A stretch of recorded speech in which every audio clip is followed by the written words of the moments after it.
Nothing is ever really said, about the way we do things, because we don't change anything. For us, it's just another day at Northridge with the water polo team. Water polo is most definitely a game of sound.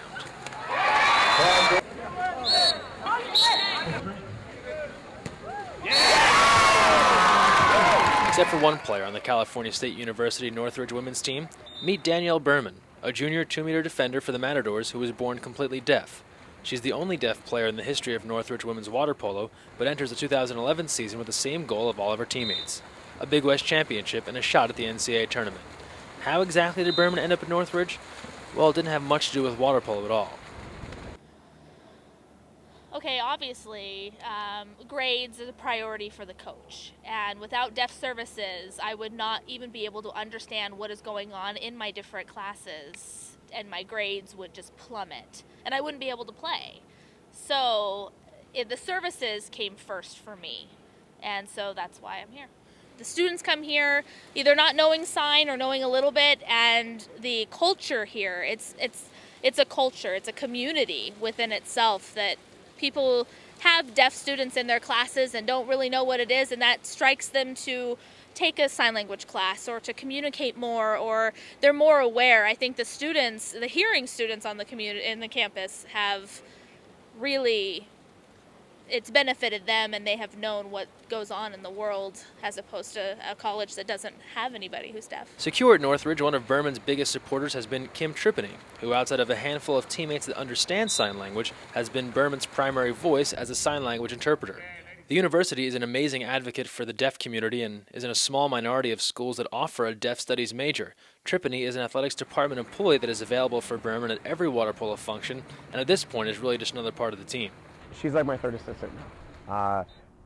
It's weird. At first, she shadowed me everywhere on the pool deck because I'm all over the place. And, obviously, like I said, starting year 3, I rely on her. I rely on her heavily. And her polo IQ has gone up as well, where we've developed our own system, language, certain signs to represent certain things, like to mean to drive, to go faster, and she's been a huge part. It helps a lot, because I can't really read lips 100%, but sometimes the coach will kind of describe plays and positions, driving and all that stuff. She helps me be able to know exactly what's going on, all the different terms. I mean, she helps with everything and keeps me involved and enmeshed with the team. It was a trying experience, but now I feel a part of the team. Anytime anything happens, it involves me, it includes me. He's a great advocate for her and to have services. With Danny, as she is referred to by her teammates, and Kim on the same page along with Coach Leonardi, it has been a great fit for everybody involved. By being a part of this team, Berman has proven you can do anything you put your mind to, while also being an advocate for deaf athletes. That's one of my goals, is to encourage more deaf athletes to get involved with clubs or just in sports in general. And I would tell them, go for it. Don't miss out on anything. We're all the same, and just go for it. She's an inspiration not only to our own teammates, but the deaf community, and to young aspiring water polo players, female players in high school that might be struggling from being deaf. And I think that she's opening the door. She's broken barriers. Not only myself as a coach has inspired me, but her teammates have embraced her. But people think it's huge, even though it's not. And once you really play with her, you begin to realize that she's no different from any of us. You have to take your hat off to Danny.